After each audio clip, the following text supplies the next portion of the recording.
ஐயாவுடைய நினைவு கொள்கைக்கு வந்திருக்கிறவங்க யாவரையும் இறை மகனாம் இயேசு கிறிஸ்துவின் வழியாக அன்போடு கூட வாழ்த்தி வரவேற்றுக் கொள்கிறேன். இந்த நிகழ்வுக்கு ஆதாரமாக ஆண்டவரை நோக்கி வேண்டிக் கொள்வோம். அனைத்து அருட்கொடைக்கும் ஊற்றாயிருக்கிற அன்பின் ஆண்டவரை, உண்மை போற்றுகிறோம், உண்மை புகழுகிறோம், உண்மை மாட்சிமைப்படுத்துகிறோம். கர்த்தாவே, இந்த அருமையான மதிய பொழுதிலே ஆண்டவரை எங்கள் அனைவரும் இந்த இடத்திலே ஒன்று கூட்டி சேர்த்து தயவுக்காக உங்களுக்கு நன்றி செலுத்துகிறோம். அன்பின் ஆண்டவரே, இந்த ஜெப பொழுதை உங்களுடைய கரத்திலே ஒப்புவிக்கிறோம். ஆண்டவரே, தொடக்கம் முதல் இறுதி வரை உங்களுடைய ஆளுகையும் உங்களுடைய பிரசன்னமும் நிறைவாய் எங்களோடு இருக்கட்டும். ஆண்டவரே, இந்த நாளிலே பங்கு பெற்றிருக்கிற ஒவ்வொருவரையும் ஆசீர்வதித்து, ஆண்டவரே, ஆறுதலுக்காக எண்ணிக் கொண்டிருக்கிற அன்பு குடும்பத்தையும் ஆசீர்வதித்து உடைய எதிர்கால வாழ்வை உங்களுடைய கரத்திலே ஒப்புவிக்கிறோம். இதை பொறுப்படுத்திக் கொள்ளுங்க, ஆசீர்வதிங்க. இறை மகனாம் இயேசு கிறிஸ்து வழியாக வேண்டுதல் செய்கிறோம். அன்பு நிறைந்த நாள் ஆண்டவரே, ஆமென். இந்த ஜெப கொள்கைக்கு ஆரம்பமாக கீர்த்தனைகளிலே 142வது பாடலை அனைவரும் சேர்ந்து பாடுவோம். பாடலில் இன்றைய நிகழ்வுக்காக வாசிக்கப்படும் வேத வாக்கியம் 1 தெசலோனிக்கேயர் 4ஆம் அதிகாரம் வசனங்கள் 13 முதல் 18 வரை. அன்றியும் சகோதரரே, நித்திரை அடைந்தவர்களின் நிமித்தம் நீங்கள் நம்பிக்கை அற்றவர்களான மற்றவர்களைப் போல துக்கித்து அறிவில்லாதிருக்க எனக்கு மனதில்லை. இயேசுவானவர் மரித்து பின்பு எழுந்திருந்தார் என்று விசுவாசிக்கிறோமே. அப்படியே இயேசுவுக்குள் நித்திரை அடைந்தவர்களையும் தேவன் அவரோடே கூட கொண்டு வருவார். கர்த்தருடைய வார்த்தையை முன்னிட்டு நாங்கள் உங்களுக்கு சொல்லுகிறதாவது, கர்த்தருடைய வருகை மட்டும் உயிரோடு இருக்கும் நாம் நித்திரை அடைந்தவர்களுக்கு முந்திக் கொள்வதில்லை. ஏனெனில் கர்த்தர் தாமே ஆரவாரத்தோடும் பிரதான தூதனுடைய சத்தத்தோடும் தேவ எக்காலத்தோடும் வானத்தில் இருந்து இறங்கி வருவார். அப்பொழுது கிறிஸ்துவுக்குள் மரித்தவர்கள் முதலாவது எழுந்திருப்பார்கள். பின்பு உயிரோடு இருக்கும் நாமும் கர்த்தருக்கு எதிர்கொண்டு போக மேகங்கள் மேல் அவர்களோட கூட ஆகாயத்தில் எடுத்துக்கொள்ளப்பட்டு இவ்விதமாய் எப்பொழுதும் கர்த்தருடனே கூட இருப்போம். ஆகையால் இந்த வார்த்தைகளினாலே நீங்கள் ஒருவரை ஒருவர் தேற்றுங்கள்.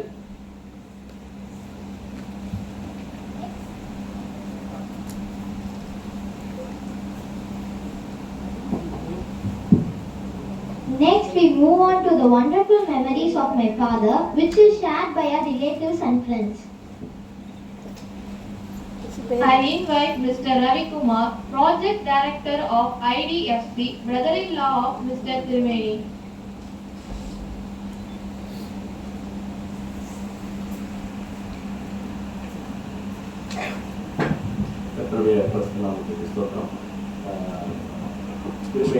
திருமணி வந்து எனக்கு மாமா மகள். ஏன்னா என்னுடைய தகப்பன் ஜெயராஜ் அவங்களோட 5 சகோதர சகோதரிகள். ஸோ அதில் வந்து இரண்டாவது அவருடைய மூத்த சகோதரரான திரு ஜெயபால் சுந்தரம், அவங்களுக்கு 4 பெண் குழந்தைகள்.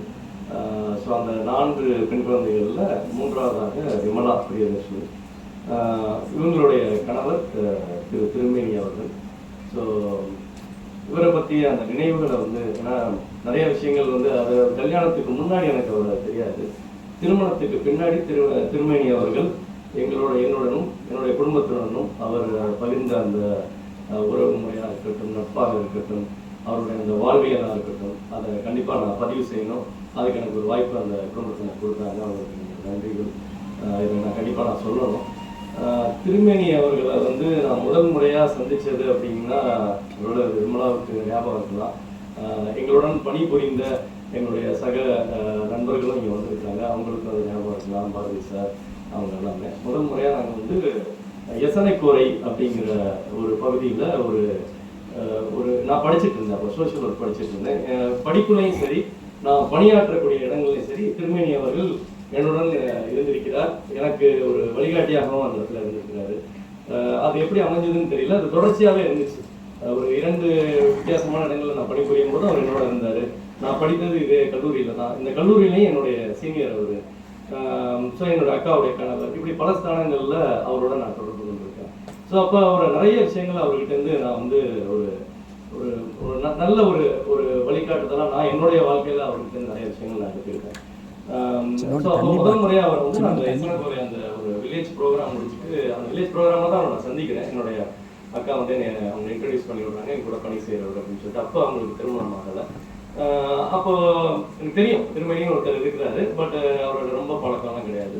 ஆனால் ரொம்ப ஹெல்ப்ஃபுல்லாக இருந்தார் அந்த ப்ரோக்ராமில். ரொம்ப அந்த ஒரு முதல் முறையாக அறிமுகமாகும் போதும் சரி, நான் கடைசியாக சந்தித்த போதும் சரி, அவர்கிட்ட அந்த ஒரு எனர்ஜியையும் அந்த மற்றவங்களுக்கு உதவி செய்யணுங்கிற அந்த எண்ணத்தையும் அவர் வந்து என்றைக்குமே மாற்றிக்கிட்டது கிடையாது. அந்த ஈகோ அவர்கிட்ட இருக்காது. ஸோ அதே மாதிரி அந்த முதல் முறையாக அவர் பார்க்கும்போது எனக்கு அவருக்கு பெரிய பழக்கம்லாம் இல்லை. நான் ஒரு ஸ்டூடெண்ட் தான், அவர் ஒரு இடத்துல ஒர்க் பண்ணிட்டு இருக்காரு. ஆனால் வந்து பார்த்தீங்கன்னா எல்லா ஹெல்ப்பையுமே வந்து அந்த இடத்துல எனக்கு பண்ணிட்டு இருக்கிறாரு. அப்போ எனக்கு திருமணின்னு ஒரு நபர் எனக்கு அப்போ பழக்கமாகிறார். அதுக்கப்புறம் எங்கள் அக்கா வந்து அவங்க விரும்புகிறதா சொல்கிறாங்க. அதுக்கப்புறம் அவங்களுக்கு திருமண ஏற்பாடுகள் நடக்குது. அடுத்த முறை அவரை நான் சந்தித்தது வந்து அவர் ஒரு ஹாஸ்டலில், இந்த பிஷப் ஹீபர் கல்லூரி பக்கத்தில் ஒரு ஹாஸ்டலில் ஒரு மேன்ஷனில் தங்கியிருக்காரு. அந்த மேன்ஷனில் போய் நான் பார்த்தேன். அது 2வது சந்திப்பு. அதுக்கப்புறம் எங்கள் குடும்பத்துக்கு அவர் திருமணத்துக்கு அப்புறம் பரிச்சயமாகி காஜாமலை லேடிஸ் அசோசியேஷன் அப்படின்னு ஒரு போதை ஒழிப்பு மையம், அதில் வந்து ஒரு HIV AIDS ஒரு ப்ராஜெக்ட் கோஆர்டினேட்டராக கரூர் மாவட்டங்களில் அவர் இருந்துட்டு இருக்கிறாரு. ஸோ அப்போ தான் விமலா அவருக்கும் அந்த திருமணம் நடக்குது. திருமணம் நடந்த பிறகு அப்போ அவரை பற்றி நிறைய பேர், ஏன்னா அவரோட நான் திருமண பந்தத்தில் வந்த பிறகு மாமாங்கிற முறையில் உறவுக்காரங்கள் ஆனாங்க. ஆனால் ஒர்க் பண்ணுறவங்க எல்லாருமே சொல்லுவாங்க, திருமேனி சார் மாதிரி ஒரு அருமையான மனிதரை நம்ம பார்க்க முடியாது, மற்றவங்களுக்கு உதவி செய்யறதுன்னா முன்னாடி ஓடி வந்து நிற்பாரு அப்படின்னு நிறைய அவரை பற்றி சொல்லிட்டே இருப்பாங்க. ஆனால் அவரோட ரொம்ப நெருங்கி பழகிற வாய்ப்பு எனக்கு அப்போ இல்லை. ஏன்னா அவர் கரூரில் இருப்பார், நாங்கள் திருச்சியில் இருப்போம். பட் எங்களுடைய இந்த எந்த ஒரு ஃபேமிலி ஃபங்க்ஷன்ஸாக இருந்தாலும் சரி, எந்த ஒரு வீட்டில் இருக்கக்கூடிய நிகழ்வுகளாக இன்ப துன்பங்கள் எதாக இருந்தாலும் சரி, முன்னாடி வந்து நிற்பார். எதையுமே யோசிக்காம தன்னை முன்னிலைப்படுத்திக்க மாட்டார். ஆனால் முன்னாடி வந்து ஹெல்ப் பண்ணுறதுக்கு நிற்பார். எனக்கு இப்போ ரீசெண்டாக கூட ஒரு ஞாபகம் என்னன்னா, ஒரு கடந்த ஒரு வருடத்துக்கு முன்னாடி கடந்த கிறிஸ்மஸ், இந்த கிறிஸ்மஸ் முன்னாடி கிறிஸ்மஸ் டைமில் எங்கள் வீட்டில் ஒரு சின்ன ஒரு தேங்க்ஸ் கிவிங் ப்ரேயர், அந்த ப்ரேயர் மீட்டிங் கூட வந்தப்போ அவர் என்ன பண்ணாருன்னா, அவர் தான் வந்து எல்லாம் இந்த செல்ஃபோன்லாம் எடுத்துக்கிட்டு சுற்றி போய் கேமரா எடுத்துக்கிட்டு நீங்கள் உட்காருங்க திருமணின்னு நான் சொல்கிறேன். நான் உரிமையாக பேசுவேன் அவர்கிட்ட, மாமான்னு நான் சொல்லி அவரை கூப்பிட்டது இல்லை, திருமணின்னு சொல்லிட்டு உரிமையாக கூப்பிடுவேன். நண்பர் போல் அவரும் அந்த உதவியை செய்வார். பார்த்தீங்கன்னா எல்லா உதவியும் செஞ்சுட்டு அந்த சர்விங் பண்ணிட்டு, அது ரொம்ப சிம்பிளான ஒரு லைஃப். அவர் நல்ல ஒரு பொசிஷனில் பஹ்ரைனில் இருந்தாலும் அதெல்லாம் அவர் வெளிக்காட்டிக்கிட்டதே கிடையாது. அவர் கஷ்டப்பட்ட போதும் சரி, அவர் நல்லா இருந்த போதும் சரி, ஒரே போல இருந்தார். அது ஒரு சில மனிதர்கள்ட்ட அந்த சுவாபம் இருக்கும், அது இவர்கிட்ட நான் பார்த்தேன். ஸோ ஒரு லைஃப் வந்து ஸ்டார்ட் பண்ணும்போது நிறைய அவருக்கு சவால்கள், சேலஞ்சஸ் இருந்துச்சு. அதுக்கு பக்கபலமாக என்னோட அக்கா விமலா அவங்க இருந்தாங்க, கூட இருந்தாங்க. அவங்க வந்து அந்த லைஃப் வந்து ரொம்ப சிம்பிளாக தான் ஸ்டார்ட் பண்ணாங்க. ஸ்டார்ட் பண்ணி ஒரு முன்னுதாரணமான ஒரு வாழ்க்கையை வந்து அவங்களோட குடும்பத்துக்கு மட்டும் இல்லாமல் அவங்க இருந்த இடத்துலலாம் அதை அவங்க செஞ்சு கொடுத்தாங்க. அதில் அடுத்தபடியாக சொல்லணும் அப்படின்னு பார்த்தீங்கன்னா, he was a very loving husband.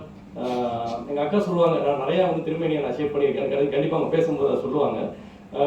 ஆனால் நான் வந்து என்ன பார்க்குறேன் அப்படின்னா, ஒரு அருமையான ஒரு வாழ்க்கையை திருமணி வந்து அவங்களுக்கும் சரி அவங்க பிள்ளைகளுக்கும் சரி விட்டுட்டு போயிருக்காரு. எந்த விதத்துலையும் அவங்க எந்த இடத்துலையுமே அவங்க விட்டு கொடுத்தது கிடையாது. அதே மாதிரி பார்த்தீங்கன்னா ஒர்க் லைஃப்பில் வந்து அவரை பார்த்தீங்கன்னா ஒரு டெடிகேட்டட் ஒர்க்கர் அப்படின்னு சொல்லலாம். இப்போ நானும் வந்து ரொம்ப ஒரு கேஷுவலாக ஒரு விஷயத்த செய்வேன். பட் அவர் வந்து ஒரு விஷயத்தை எடுத்துக்கிட்டாருன்னா அது டு த கோர், அதை முடிக்கணும் அப்படிங்கிறதுல ரொம்ப சிரத்தை எடுத்துக்குவார். அதுக்கு சின்சியராக எடுக்கணும்னு நினைப்பாரு. அதுலேருந்து கொஞ்சம் கூட டிவேட் ஆக மாட்டார். பிஷப் ஹீபர் கல்லூரியில் ஒர்க் பண்ணும்போதும் சரி, கேஎல்ஏல பிஷப் ஹீபர் கல்லூரியில் ஒர்க் பண்ணும்போது ரொம்ப நெருக்கமாக எனக்கு இருந்தார். ஏன்னா கேஎல்ஏல இருந்து நாங்கள் அந்த ஒர்க் பண்ணிட்டு அதுக்கப்புறம் நான் பிஷப் ஹீபர் கல்லூரியில் ஒர்க் பண்ணும்போது அவர் வந்து he was extension officer in bishop Heber college. So அந்த எக்ஸ்டென்ஷன் ஆக்டிவிட்டீஸ்லாம் அவர் நிறையா பண்ணுவார். நான் வந்து இந்த குழந்தை கடத்தல் அந்த மாதிரி இந்த இதில் அந்த தொழிலாளர்கள் பிரிவில் சைல்ட் லைன் சிட்டி கோஆர்டினேட்டர் ஒரு சின்ன வேலையில் வந்தேன். அப்போ எனக்கு இந்த வேலையை அவர் தான் வந்து எனக்கு கைட் பண்ணார். நீ வா, நீ மேலே வா, நீங்கள் வந்தீங்கன்னா காலேஜுக்கு உங்களுக்கு ஒரு இன்ட்ரடக்ஷனாக இருக்கும், நீங்கள் அப்படியே இந்த சைடு நீங்கள் ப்ரொமோட் பண்ணி போகலான்ட்டு என்னை ஒரு அடுத்த லெவலுக்கு என்னை கூட்டிகிட்டு வந்து இந்த கல்லூரிக்கு என்னை அறிமுகம் செஞ்சு வச்சார். ஸோ அப்போ இங்கே வந்து நான் வந்து அந்த ஒர்க் பண்ணிட்டு இருக்கும்போது நிறைய என்னை வழிகாட்டுவார். ரவி, நீங்கள் இந்த இடத்துலாம் கொஞ்சம் காமாக இருங்க, நீங்கள் இந்த மாதிரி மீட்டிங்கில் இப்படிலாம் பேசாதீங்க. ஏன்னா அருண்குமார் இருக்கிறாரு, அவர் எங்களோட இந்த அருண்குமார், ப்ரொஃபஸர் அருண்குமார் இருக்காரு, அவருக்கு நிறையா தெரியும். அவரும் திருமணி ரொம்ப க்ளோஸ், நெருக்கமானவர்கள். அவங்க எப்போதுமே என்னை பார்த்து கொஞ்சம் பயப்படுவாங்க, ஐயோ நீங்கள் கொஞ்சம் அமைதியாக இருங்க, நீங்கள் ஏதாவது ஒன்று பேசி விட்டு போயிருந்தீங்க பின்னாடி பிரச்சனை ஆகிடுவாங்க. அது மாதிரி நான் எப்பெல்லாம் வந்து நான் கொஞ்சம் தடமாறி போகிறேன் அப்போல்லாம் வந்து என்னை வழி நடத்துவேன். இப்படி செஞ்சிடாங்க, இப்படி அந்த ஒரு விஷயம் அவர்கிட்ட ஒரு அழகான ஒரு விஷயம். எப்போதுமே வந்து பார்த்தீங்கன்னா மற்றவங்களுக்கு உதவி செய்யணும், மற்றவங்க வந்து தப்பு செய்யணும். சில பேர் வந்து தப்பு செய்ய விட்டுட்டு அதுக்கப்புறமேட்டு நீ தப்பு பண்ணிட்டேன்னு சொல்லுவாங்க. ஆனால் அவர் அப்படி இல்லாமல் தவறு பண்ணிடாதீங்க அப்படின்னு அந்த இடத்துல ஒரு சின்னதாக கூட இருந்து ஒரு நண்பர் போல என்னை வழிநடத்தியிருக்கிறாரு. அதையும் என்னால் மறக்க முடியல. ஸோ அது அவருடைய பண்பு. அப்படிப்பட்ட பண்பு ஒவ்வொரு மனிதருக்கும் வேணும். அது அவர்கிட்ட அருமையாகவே இருந்துச்சு. அதே மாதிரி அவர் வேலை செய்கிற அந்த இன்ஸ்டியூஷனுக்கும் ஒரு ரொம்ப சின்சியரான ஒருத்தராக இருந்தார். அவர் வேலை செஞ்ச ஹெட்டுக்கும் ரொம்ப அப்ளைஜிங். ரில்டன் சார் தான் அவருடைய ஹெட்டாக இருந்தாங்க. ஸோ அவர் அப்ளைஜிங்காக இருந்தார். ஸோ எல்லா இடத்துலையுமே அவருடைய அந்த கடமைகளை ஒரு ஒர்க் லைஃபாக இருக்கட்டும், அது ஃபேமிலியாக இருக்கட்டும், ரொம்ப அருமையாக செஞ்சார். அது மட்டும் இல்லாமல் எங்கள் பெரியப்பாவுக்கு வந்து 3 மருமகன்கள். மூத்தவர் திரு நிக்கல்சன் என்ற மாமா நாமக்கல்ல இருக்காங்க, விஜய் அக்காவை மேரேஜ் பண்ணி. அடுத்தது பிரேம் அவர்கள் கிராஃபோர்டில் இருக்கிறாங்க. 3வது திருமேனி. 3 பேருமே சிறந்த மருமகன்கள். அதில் வந்து எல்லாருமே எங்களுக்கு பிடிக்கும். இண்டிவிஜுவலாக சொன்னால் யாரையுமே விட்டு கொடுக்க முடியாது. அதில் திருமேனியோடைய இந்த பண்புகள் வந்து பார்த்தீங்கன்னா ரொம்ப அதிகமாக எல்லாருக்குமே, அதை வந்து வித்தியாசம் இல்லாமல் எல்லாருமே அதை நேசிக்கக்கூடிய ஒரு பண்பு அவர்கிட்ட இருந்துச்சு. ஏன்னா அவர் வந்து இன்னொரு ஃபேமிலியிலேருந்து இங்கே வந்து எங்கள் ஃபேமிலிக்குள்ளார வந்து அதை அடாப்ட் பண்ணிக்கிட்டு அக்காக்காக நிறைய அந்த உறவு முறைகளை வந்து அவர் வந்து அந்த கொடுத்த அந்த மதிப்பு, அந்த மரியாதை வந்து பார்த்தீங்கன்னா ஒரு நெகிழ்ச்சியான ஒரு விஷயம். எதையுமே அவர் வந்து வெறுப்பையோ ஒரு காழ்ப்புணர்ச்சியோ எந்த விதமான தடுமாற்றங்களையோ அவர் வெளிக்காட்டிக்கிட்டதே கிடையாது. எல்லாருக்கும் அவரை பிடிக்கும். குறிப்பாக வந்து எங்கள் பெரியப்பா அந்த கடைசி காலத்தில் அவர் ரொம்ப நேசித்த ஒருத்தர் பார்த்தீங்கன்னா அது திருமேனியாக தான் இருக்கும். அவர் டெத்துக்கு நான் எப்படியாவது வருவேன்னு சொல்லிட்டு அவர் வந்தார். வந்து அதை பார்த்துட்டு தான் போனார். அவருடைய கடைசி காரியங்களாக இருக்கட்டும், அவர் ஹாஸ்பிட்டலில் அவர் பட்ட கஷ்டங்களாக இருக்கட்டும், எல்லாத்துலேயும் பங்கெடுத்துக்கிட்டார். ஒரு மாமனாருக்கு இவ்வளோ தூரம் ஒரு மருமக செய்யக்கூடிய அந்த விஷயங்கள்லாம் சில இடங்கள்ல இருக்கும். அது குறிப்பாக இவரோட திருமணியோடைய பாட்டில் ரொம்ப அழகா அதை ஒரு தன் தகப்பனுக்கு செய்யக்கூடிய அந்த காரியங்களை அவருக்கு அதை செஞ்சாரு. அவருக்கு ரொம்ப பிடிக்கும் திருமணியை. ஸோ அப்படிப்பட்ட ஒரு நல்ல, அதே போல தன்னுடைய மனைவி விமலா வந்து அவருக்கு சப்போர்ட்ஸ்லாம் பண்ணும் பொழுது அதை எந்த விதமான தடைகளும் சொல்லாமல் அதுக்கு ஒரு பக்கபலமா இருந்து குடும்பத்தையும் அவர் பார்த்துக்கிறதுக்கு நிறைய சாக்ரிஃபைசஸ் பண்ணாரு.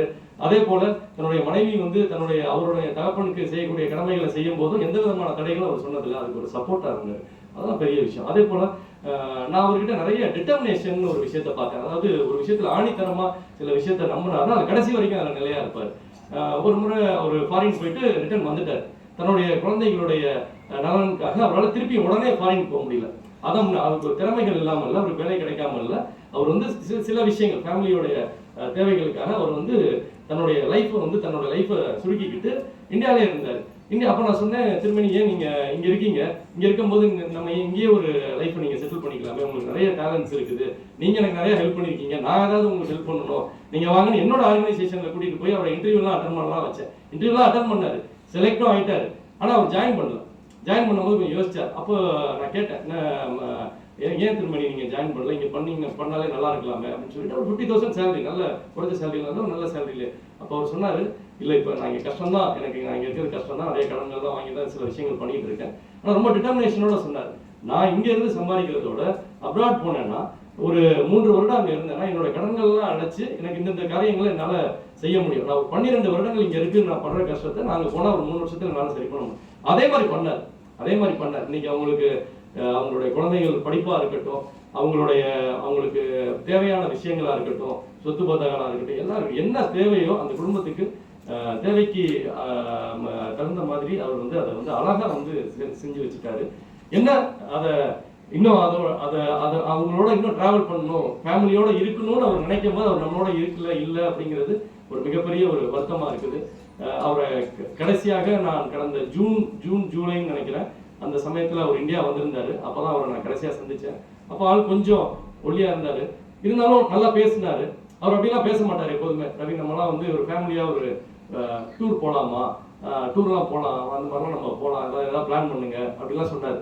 ஏன்னா கொஞ்சம் வித்தியாசமாக பேசுகிறாரு அப்படிங்கிற மாதிரிலாம் தோணுச்சு. அவர் அப்படிலாம் பேசுகிற ஆள் இல்லை. ஏன்னா நான் அவர் கூட ஒர்க் பண்ணும்போது சரி, அவர் கூட உறவு ரீதியாக பழகணும்னு சரி, எந்த விதமான ஒரு சில பேர்லாம் வந்து சினிமாவுக்கு போகணும்னு ஆசைப்படுவாங்க, நல்ல சட்ட துணி பண்ணி போட்டுக்கணும்னு ஆசைப்படுவாங்க, ரொம்ப அப்படிலாம் அவர் எந்த விதத்துலையும் வந்து ஒரு தன்னுடைய குடும்பத்தை தாண்டி எதையுமே அவர் தனக்காக யோசிக்காத ஒரு மனிதர். அந்த மனிதர் ரொம்ப ஆச்சரியமா இருக்கும்.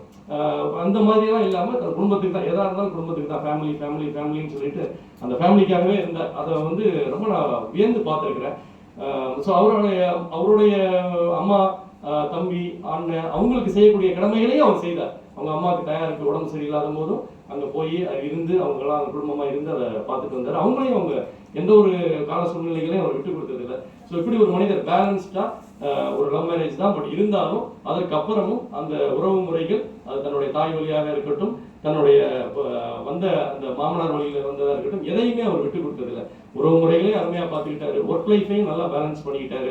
ஸோ அதே போல் தன்னுடைய மகளுக்கு அருமையான ஒரு எதிர்காலத்தை அமைச்சு கொடுத்துருக்காரு. நான் அதை தான் சொல்லுவேன். அவர் போயிட்டாரு, இன்னைக்கு நம்மளோட இல்லை, ஆனால் அவங்களுக்கு ஒரு நல்ல ஒரு கான்ஃபிடன்ஸ். இன்னைக்கு வந்து சாலமன் வந்து பேசும்போது அவன் ஒரு கான்ஃபிடென்ட்டாக அவ்வளோ தூரம் பேசுகிறான் அப்படின்னா அதுக்கு முழு காரணம் திருமணி தான், அவரோட டெடிகேஷன் தான். அவன் அன்னைக்கு சொல்லும்போது கூட சொன்னான், எங்கள் அப்பா வந்து நான் இதெல்லாம் அனுபவிக்கலடா, நீ அனுபவிடா, நீ எதை பற்றியும் கவலைப்படாத, உனக்காக நான் போய் சம்பாதிக்கிறேன்டா. ஸோ அந்த மாதிரி குடும்பத்துக்காக எல்லாத்தையுமே இழந்து அங்கே போய் சம்பாதிச்சுட்டு அவர் திருப்பி வந்து நல்லா இருக்குன்னு நினைக்கும் போது இப்படி அவர் கடவுளுடைய அழைப்பின் பேரில் அவர் நம்மளை விட்டு போயிட்டாரு. அது ஒரு மிகப்பெரிய ஒரு இழப்பு தான். இன்னை போன்ற இப்போ நிறைய பேர் இப்போ பாஸ்டர்ஸ் எல்லாருமே மெசேஜ் கொடுப்பாங்க, நிறைய உறவுக்காரங்க மெமரிஸ் ஷேர் பண்ணுவாங்க.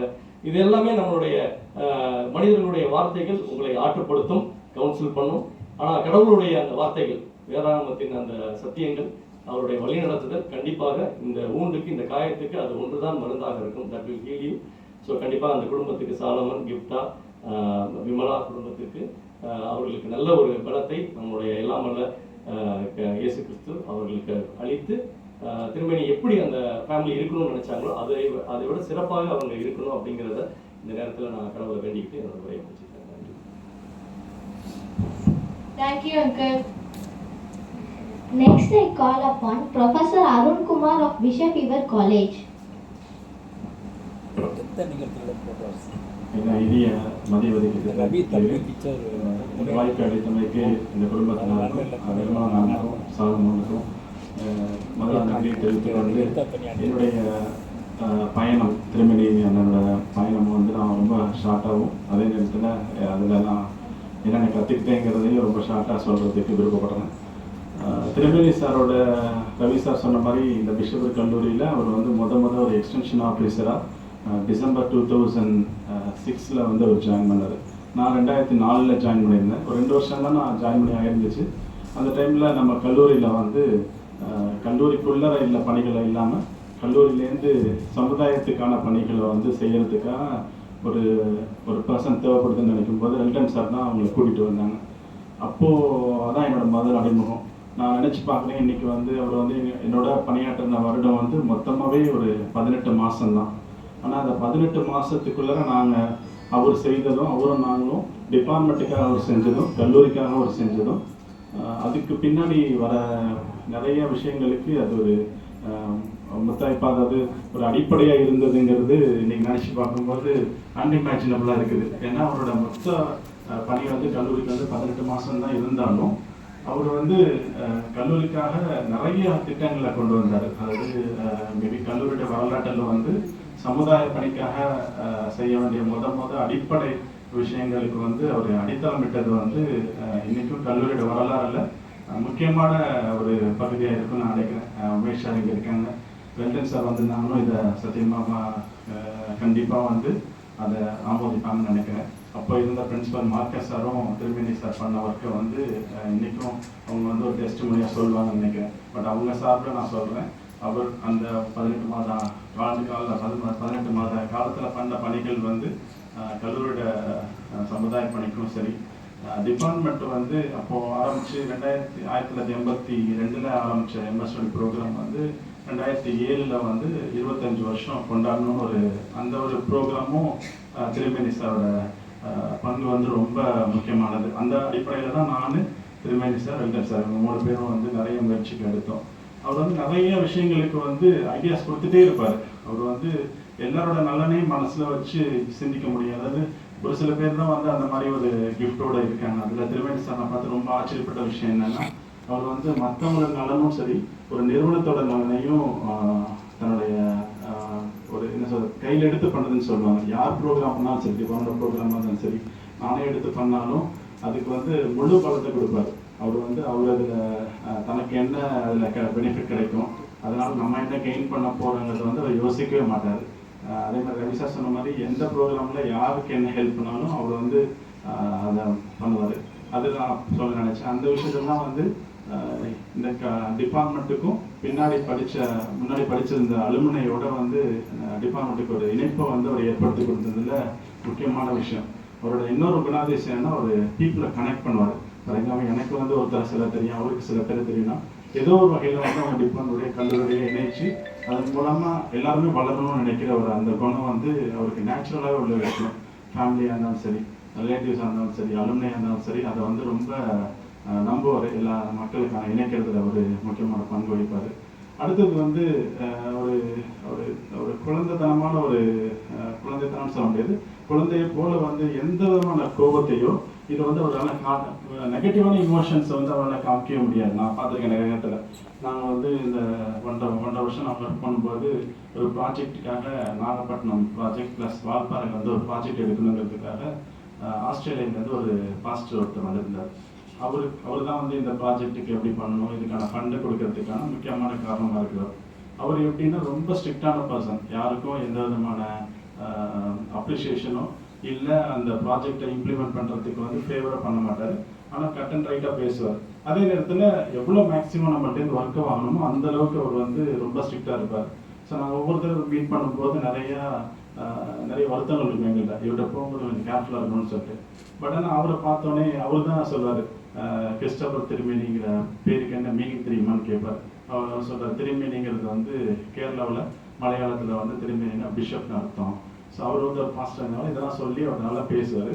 அவர் மேலே என்ன கோபம் இருந்தாலும் நான் என்னோட கோபத்தை வந்து நான் அவர்கிட்ட காமிக்கணும்னு நினைப்பேன். ஆனால் திருமணி அந்த மாதிரி எந்த விதமான நெகட்டிவ் இமோஷன்ஸை வந்து அவருக்கு காமிக்கவும் தெரியாது. அதை மனசில் வச்சு இன்னொருத்தவங்க அந்த எமோஷன்ஸை காமிக்க முடியாத அளவுக்கு ரொம்ப வெளிந்திரியாக இருப்பான்னு சொல்லுவாங்க இல்லையா, ரொம்ப நேச்சுரலாகவே லவ்விங்காகவும் இருப்பார். நெகட்டிவான எமோஷன்ஸை மனசில் வச்சுக்க மாட்டார். அடுத்தது வந்து இப்போ ப்ரொஃபஷனல் லைஃப்பில் வந்து இந்த 1.5 வருஷமும் சரி, அதுக்கு முன்னாடி நிறைய கற்றுக்கணும்னு நினச்சிட்டே இருப்பார்.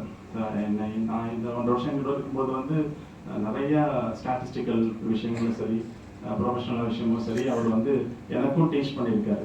அவர் வந்து ஒரு 6 வருஷம் கேரியர் ஒர்க் பண்ணியிருக்காரு. அதுக்கப்புறம் ஆட்ரான ஒரு ப்ராஜெக்டில் ஒர்க் பண்ணிவிட்டு ஒரு எபிடேட்டான ஒரு சாஃப்ட்வேர் ஒன்று இருக்கும். அது வந்து ரொம்ப கஷ்டமான சாஃப்ட்வேர்.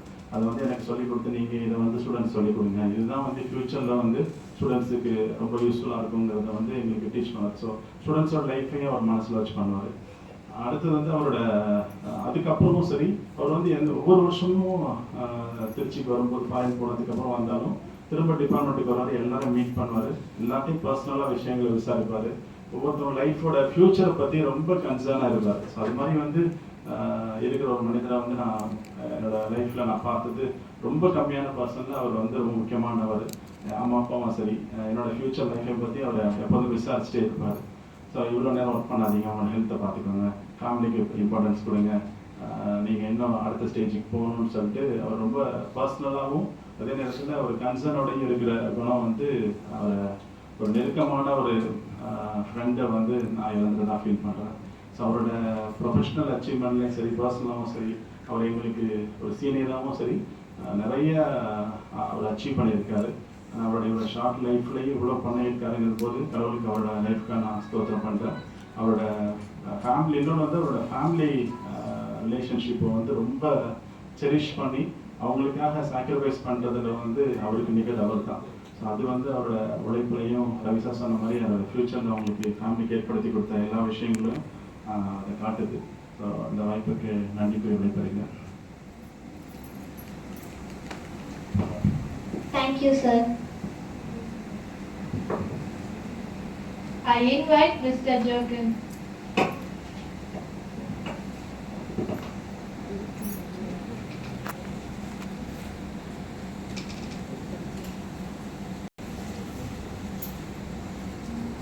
எல்லாருக்கும் மதிய வணக்கம். என்னோட பேர் வந்து ஜோகின் ராட்ரிக்ஸ். திருமணி வந்து 1996 எனக்கு தெரியும். ராஜாமலை மகேந்திரத்தில் நான் பாரதி சாப்பிட நான் ஒர்க் பண்ணிட்டு இருந்தேன். மெயின்டெனன்ஸ் செக்ரட்டரி சோசியல் ஒர்க் பண்ணதுனால வந்து பிளேஸ்மெண்ட் வந்து அப்படின்றதே நல்லா பழக்கம். 97 வந்து அங்கே வேக்கன்ஸ் இருந்தப்ப வரையாப்பினப்போ வரேனாப்பில். ஸோ பேச்சுலர் லைஃப்பில் வந்து திருமணியோடைய நிறைய காலங்கள் நாங்கள் வந்து நிறைய ஸ்பெண்ட் பண்ணியிருக்கோம்.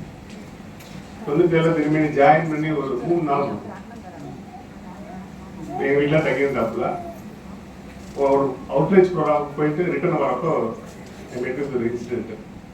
ஒரு பஸ்ஸில் நானும் திருமணியும் வந்துட்டு இருக்கோம். ஒருத்தர் ஹெல்ப் பண்ண பிடிக்கிறப்ப கத்தி கொடுத்தேன். ஒரு 10-15 குரூப் இருந்துச்சு. யுவாசிட்டி இன்னைக்கு உயிரோடு இருக்கேன் அப்படின்னா அன்னைக்கு திருமணி கூட இருந்தான். அவன் தான் ஹாஸ்பிட்டல் கூட்டு போனான். இல்லை ஏதாச்சும் ஆனால் இன்னைக்கு அவன் இல்லாத நினைக்கிறது வந்து என்னடா ஜீரணிக்க முடியல. ரொம்ப ஜோவியலாக ரொம்ப ஃப்ரெண்ட்லியாக இருக்கிறவன். விமலாவும் என்னோட ஒர்க் பண்ணாங்க. நாங்களாம் ஒரே டீம்மேட்ஸ். விமலா, திருமேனி, நான், பாரதி, எங்களுக்கு முன்னாடி பாஷான்னு ஒருத்தர் இருந்தார். நாங்களாம் ஒரு டீமாக ஒர்க் பண்ணிட்டு இருந்தாங்க. நான் 2000 ராஜா விட்டு போயிட்டேன். இவாஸ் தேவை. இப்போ எனக்கு முன்னாடி ஒரு கல்யாணம் ஆயிடுச்சு. அவங்க லவ் பண்ணாங்க. எனக்கு லவ் மேரேஜ் தான். விமலாவும் திருமணி லவ் மேரேஜ் தான். கல்யாணம் பண்ணாங்க. எல்லாம் இருந்தது. 2004 நான் வந்து கம்பெனி போயிட்டேன். அப்போ ஏதாவது ஆப்பர்ச்சுனிட்டி ஃபாரின் போகிறதுக்கு சான்ஸ் வந்துச்சு. என்னையும் கூப்பிட்டாரு. நான் சாரி அப்படின்ட்டேன். உன்னை கேட்டால் இல்லைண்ணே, இங்கே இருந்தால் கஷ்டம், சம்பாதிக்கணும், குடும்பத்துக்கு ஏதாவது பண்ணணும். ரொம்ப நல்ல பையன். அவங்க அம்மா, அண்ணன், தம்பி அவங்களும் பண்ணிட்டு இருந்தான். இங்கே பார்த்தீங்கன்னா கல்யாணம் பண்ணதுக்கப்புறம் விமலாவோட சிஸ்டர் ஒன்று இருந்தாங்க. அப்பா, அம்மா எல்லாருக்கும் ரொம்ப நிறைய பண்ண பையன், நல்ல பையன். என்னுடைய உறவுங்கிறது வந்து பார்த்தீங்கன்னா 1997 கிட்டத்தட்ட ஒரு 2002-2003 வரைக்கும் ரொம்ப இதாக இருந்துச்சு.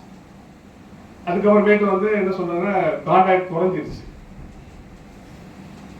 நடுவில் எப்பயாவது ஃபோன் பண்ணுவான், வருவான். நடுவில் வந்து ஃபாரின் போய் ரிட்டர்ன் பண்ணிட்டு திருப்பி இந்தியாவில் ஜாப் தேடுறப்ப சொன்னான், பார்க்கலாம் வாடா அப்படின்னேன்.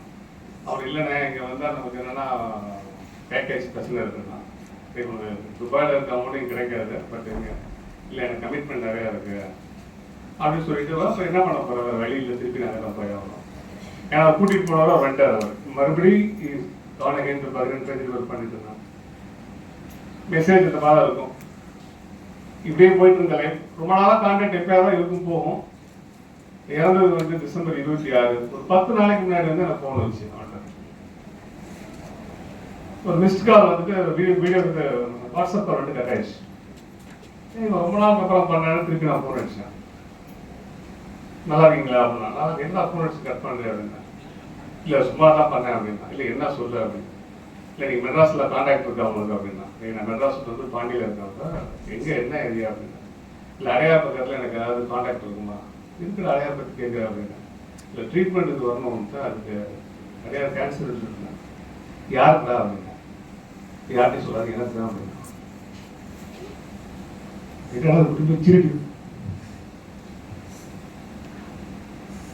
கிட்டத்தட்ட ஒரு 10 வருஷத்துக்கு ஒரு பேசு என்னடா அப்படின்னே கேட்கும். அவன் என்ன சொன்னா, யார்கிட்ட சொல்லாதீங்க, நல்லா இருக்கா அப்படின்னா. என்னடா ஆச்சு அப்படின்னா, நல்லா இருக்கேன், ட்ரீட்மெண்ட் வரணும் பாருங்க அப்படின்னா. இது என் ஒய்ஃப்டோட நான் சொல்ல என்ன அப்படின்னா, இல்லை ட்ரீட்மெண்ட் நல்லா இருக்கேன், நான் ட்ரீட்மெண்ட் வரணும் அப்படின்னா. கிறிஸ்மஸ் அன்னைக்கு முடிச்சுட்டு நான் வந்துட்டு இருந்தேன். பாஷா ஃபோன் பண்ணுறாரு. என்ன சார் அப்படின்றான். இது திருமணி இல்லை அப்படின்ற. நம்ம உள்ள எந்த கெட்ட பழக்கமும் அது பையன்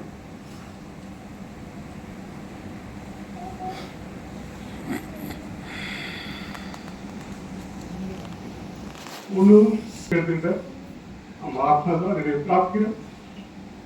தேங்க்யூ. Thank you, sir.